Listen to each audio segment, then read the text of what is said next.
أعوذ بالله من الشيطان الرجيم بسم الله الرحمن الرحيم قل أعوذ برب الفلق من شر ما خلق ومن شر غاسق إذا وقب ومن شر النفاثات في العقد ومن شر حاسد إذا حسد۔ یہ سورۃ الفلق ہے جو مدینہ منورہ میں نازل ہوئی۔ کل 5 آیتیں اس سورت کے اندر ہیں، اور اس سے نیچے جو سورت ہے وہ سورہ ناس ہے۔ پناہ کے باب میں یعنی اللہ سبحانہ و تعالیٰ کی پناہ مانگنا شرور و فتن سے اور دنیا کے حادثات اور مصیبتوں سے اور یہاں کی اذیتوں سے، اس باب میں یہ سب سے بہتر آیتیں ہیں۔ مطلب تو یہ نہیں ہے کہ یہ قرآن کی سب سے افضل آیتیں ہیں، کہ اس سلسلے میں سورۃ الفاتحہ، سورہ حشر کا آخری رکوع اور سورۃ البقرہ اور اسی طریقے سے سورہ بقرہ کا اس میں آیت الکرسی اور اس کا آخری رکوع ان کی فضیلتیں ہیں، لیکن تحفظ کے باب میں، پناہ مانگنے کے باب میں یہ سب سے بہتر آیتیں ہیں۔ اللہ کے رسول مختلف الفاظ سے پناہ مانگا کرتے تھے، لیکن جب یہ صورتیں نازل ہو گئی تو آپ انہی صورتوں کو پڑھا کرتے۔ سونے سے پہلے بھی آپ فرماتے ہر نماز کے بعد ان صورتوں کو پڑھو تاکہ شرور و فتن سے تمہاری حفاظت ہو۔ ان دونوں صورتوں کو معوذتین کہتے ہیں، یعنی وہ صورتیں جن کے الفاظ پڑھ کے اللہ سبحانہ و تعالیٰ کی پناہ طلب کی جاتی ہے۔ پہلی جو صورت ہے سورہ فلق، اس میں اللہ سبحانہ و تعالیٰ نے اپنی ایک صفت کا تذکرہ کیا ہے اور 4 شرور سے پناہ اس صورت کے اندر مانگی گئی ہے اس ایک صفت کے حوالے سے۔ اللہ سبحانہ و تعالیٰ کا ارشاد ہے قل اعوذ برب الفلق۔ شان نزول کے سلسلے میں صورتوں میں کہا گیا ہے کہ اللہ کے رسول صلی اللہ علیہ وسلم پر لبید ابن الاعصم اور اس کی بیٹیوں نے جادو کر دیا تھا، اور ان کو اس جادو کے اثر کو زائل کرنے کے لیے جبرائیل امین اور ایک اور فرشتہ آپ صلی اللہ علیہ وسلم کے خواب میں آئے، اور انہوں نے ان لوگوں کی نشاندہی بھی کی جنہوں نے آپ پر جادو کیا تھا، اور پھر اس جگہ کی بھی نشاندہی کر دی جہاں پر وہ جادو کی چیز رکھی ہوئی تھی، اور پھر بتلایا کہ اس کا توڑ کیا ہے، اس کی 11 گرہوں کو کس طریقے سے کھولا جا سکتا ہے۔ بہرحال یہ شان نزول بتلایا گیا ہے۔ اس کا ایک عموم بھی ہے، یعنی عمومی طور پر نفاثات فی العقد کے جو معنی بنتے ہیں وہ بھی میں انشاءاللہ آپ کو بتلاؤں گا۔ سب سے پہلے دیکھیے آیت نمبر 1 کی تفسیر کی طرف ہم آتے ہیں۔ قل اعوذ برب الفلق، قل اعوذ برب الفلق، اے نبی آپ کہہ دیجئے میں صبح کرنے والے رب کی پناہ چاہتا ہوں۔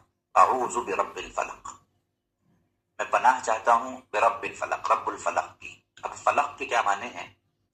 اس کے ایک معنی کیے ہیں صبح کے، کہ میں صبح کے رب کی پناہ چاہتا ہوں۔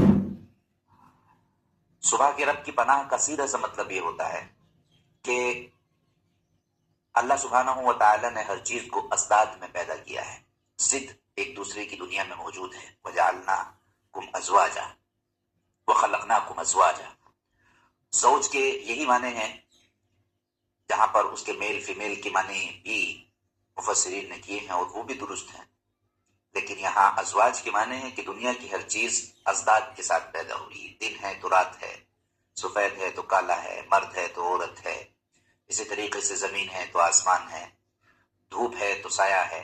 ہر طرح کی چیز کو اللہ نے ازواج میں جوڑے جوڑے پیدا کیا ہے۔ تو جو تاریکی ہے وہ عدم ہے، یعنی لاشے جس کا کوئی وجود نہ ہو، اور روشنی وجود ہے۔ نیکی جو ہوتی ہے وہ اس کا وجود ہوتا ہے، اور نیکی نہ ہو تو پھر چیز عدم میں چلی جاتی ہے۔ عدم کا مطلب ہوتا ہے کہ کسی چیز کا نہ ہونا۔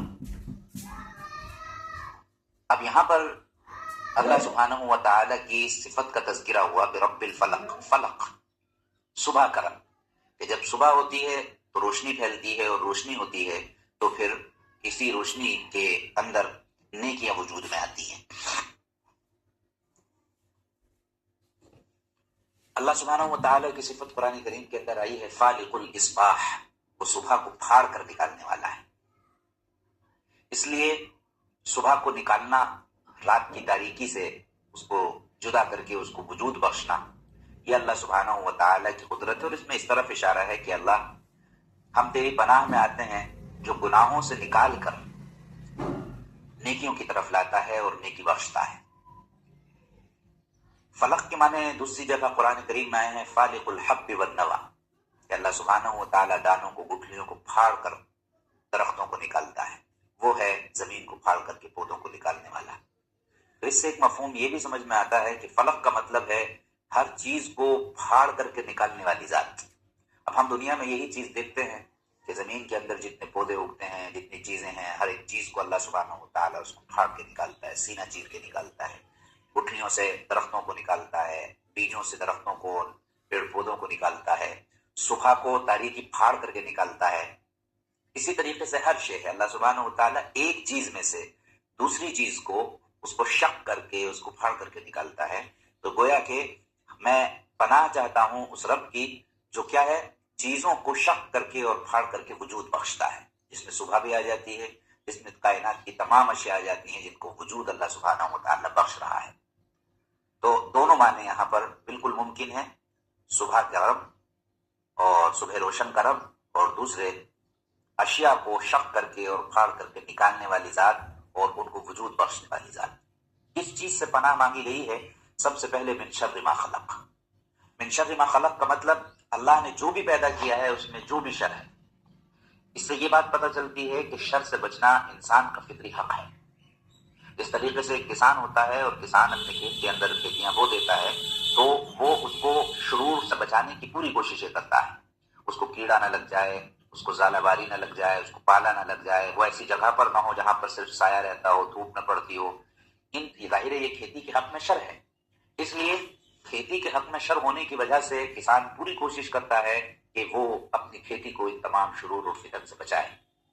بالکل اسی طرح انسان کا ایمان ہے، انسان کی نیکیاں ہیں، انسان پر لازم ہے کہ وہ اپنی نیکیوں کو ان شرور سے بچانے کی کوشش کرے۔ مثلا انسان نماز پڑھتا ہے، اس کا شر یہ ہے کہ اس میں ریاکاری آ جائے، ایمان کا شر یہ ہے کہ اس کے اندر نفاق اور شرک جیسی چیزیں داخل ہو جائیں، کمزوری پیدا ہو جائے۔ اسی طرح ہر نیکی کا جو بھی ہوتا ہے اس کا ایک شر ہے، اس شر سے بچانا۔